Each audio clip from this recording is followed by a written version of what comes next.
Hello everyone, स्वागत है आपका आपके अपने educational YouTube channel SKD zone में। पिछले वीडियो में हम लोगों ने बैक्टीरियल सेल के स्ट्रक्चर को और फ्लैजेला के आधार पर बैक्टीरिया के प्रकार को डिटेल में डिस्कस किया था, जिसका लिंक आपको यहां आई बटन पे मिल जाएगा, वहां जाकर के आप उसको पढ़ सकते हैं। और इस वीडियो में हम लोग डिस्कस करेंगे बैक्टीरियल फ्लैजेला को। तो चलिए शुरू करते हैं, देखते हैं क्या क्या है। तो सबसे पहला पॉइंट यहां क्या है कि प्रत्येक बैक्टीरियल फ्लैजेलम, फ्लैजेलम का मतलब फ्लैजेला क्या है, बहुवचन है, और उसी का एक वचन क्या है, फ्लैजेलम।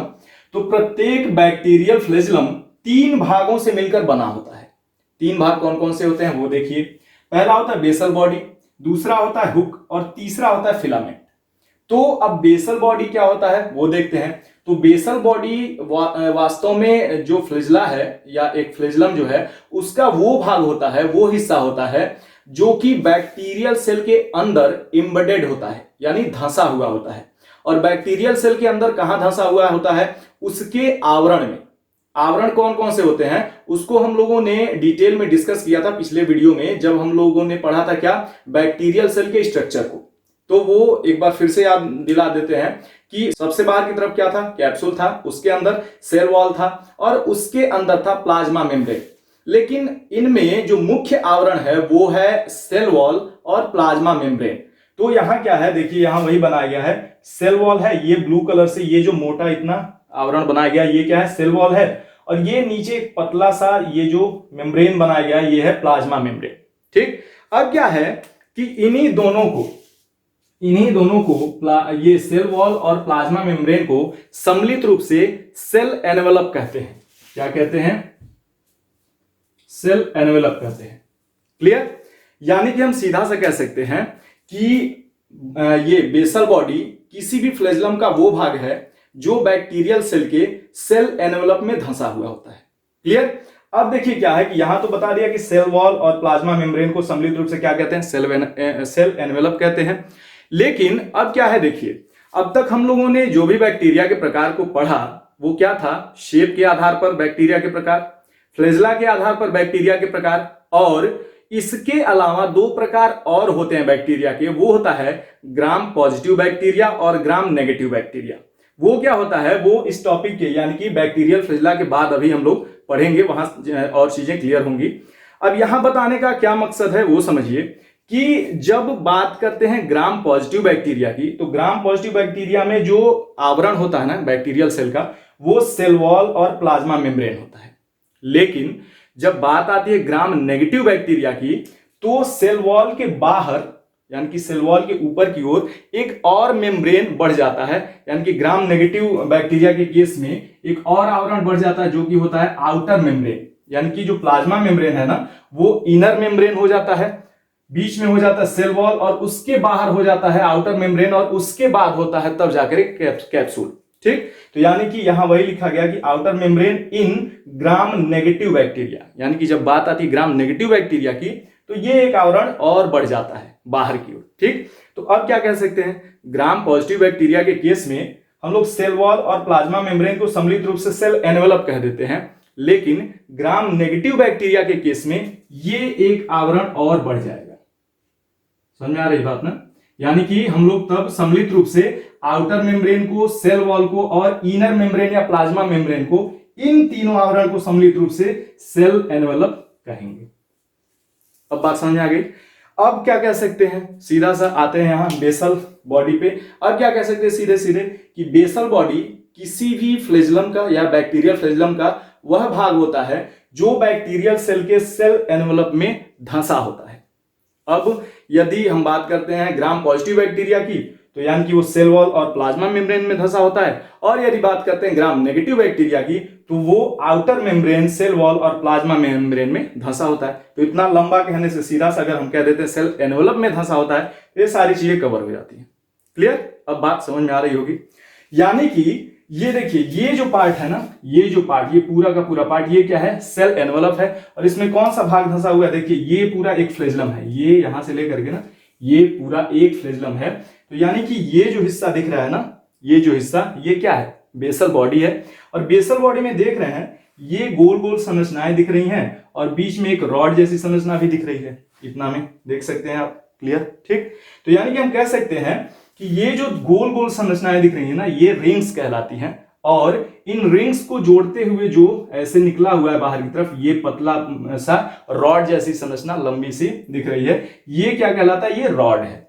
यानी कि हम कह सकते हैं कि बेसल बॉडी में रिंग्स और रॉड पाए जाते हैं। यानी कि ये पूरी की पूरी संरचना को हम लोग सम्मिलित रूप से क्या लिख सकते हैं? ये पूरी की पूरी संरचना क्या हो जाएगी? Basal body. तो यहां लिख दीजिए बेसल बॉडी। क्लियर? तो यही चीज यहां पे लिखी गई है कि बेसल बॉडी में रिंग्स प्लस रॉड, ये दोनों संरचनाएं पाई जाती हैं। ये रिंग्स हो गए और ये एक जो पतली सी संरचना दिख रही है, ये रॉड हो गया। क्लियर? जो क्या है? जो कि रिंग्स को जोड़ते हुए ऐसे बीच से उनके होते हुए बाहर निकलती है। क्लियर? अब क्या है कि ये रिंग्स की संख्या भी अलग अलग तरह के बैक्टीरिया में अलग अलग होती है। जैसा कि यहां लिखा गया है कि ग्राम पॉजिटिव बैक्टीरिया में जो रिंग्स की संख्या होती है, इन रिंग्स की जो संख्या होती है वो कितनी होती है? 2। यानी कि ग्राम पॉजिटिव बैक्टीरिया में बेसल बॉडी में 2 रिंग पाए जाते हैं, और ग्राम नेगेटिव बैक्टीरिया में बेसल बॉडी में 4 रिंग्स पाए जाते हैं। क्लियर? अब आगे चलते हैं। अब जो दूसरा भाग है इसका फ्लैजेलम का, वो है हुक। हुक क्या होता है कि बैक्टीरियल सेल के सतह से बाहर निकली हुई संरचना होती है, वाइडर होती है, यानी अपेक्षाकृत चौड़ी संरचना होती है। और क्या होता है कि ये जो है हुक, जो है जिसे हुक कहते हैं, और ये जो हुक जो है ये इस बेसल बॉडी को, ये जो बेसल बॉडी है ना, इस बेसल बॉडी को फिलामेंट से जोड़ने का काम करता है। ठीक, तो यहां वही लिखा गया है कि बेसल बॉडी को फिलामेंट से जोड़ता है, वो होता है हुक। क्लियर? और तीसरा और आखिरी भाग जो होता है इसका फ्लैजेला का या फ्लैजेलम का, वो होता है फिलामेंट। ये जो संरचना दिख रही है ना, ये संरचना सबसे लंबी संरचना होती है फिलामेंट। और वास्तव में बैक्टीरियल सेल में जो बाहर की तरफ वो फ्लैजेलम दिखता है ना, वास्तव में हमको फिलामेंट ही दिखता है, यही फिलामेंट ही संरचना दिखती है। थोड़ा सा हुक दिखता है, बाकी सभी के सभी क्या होते हैं? फिलामेंट ही होते हैं। और फिलामेंट जो बैक्टीरियल सेल है उससे कई गुना लंबा हो सकता है। क्लियर? अब क्या है कि ये जो फिलामेंट है ये फ्लैजेलिन नामक प्रोटीन का बना हुआ होता है। तो यहां पहला पॉइंट वही लिखा गया है कि जो फिलामेंट है वो फ्लैजेलिन नामक प्रोटीन से निर्मित होता है। अगला क्या है कि कठोर लंबी संरचना होती है, ये कठोर होता है और सूत्रवत संरचना होती है, धागे की तरह बहुत लंबा होता है, और भीतरी भाग इसका खोखला होता है। कैसे होता है वो थोड़ा सा ऐसे समझ सकते हैं, इसका टीएस हम लोग देख सकते हैं, लेकिन उसके पहले ये समझिए कि ये फ्लैजेलिन इसके ऊपर सजे कैसे होते हैं। फ्लैजेलिन वास्तव में गोलाकार प्रोटीन होते हैं जो कि इस फिलामेंट के चारों ओर ऐसे हेलिकल स्ट्रक्चर में, हेलिकल वे में ऐसे अरेंज होकर के इसका निर्माण करते हैं। कैसे करते हैं वो समझिए कि ये मान लीजिए एक फ्लैजेलिन प्रोटीन है, ये दूसरा, ये तीसरा, ऐसे राउंड एंड राउंड चलेंगे, ऐसे ऐसे कुछ ऐसे समझ में आ रही है ना।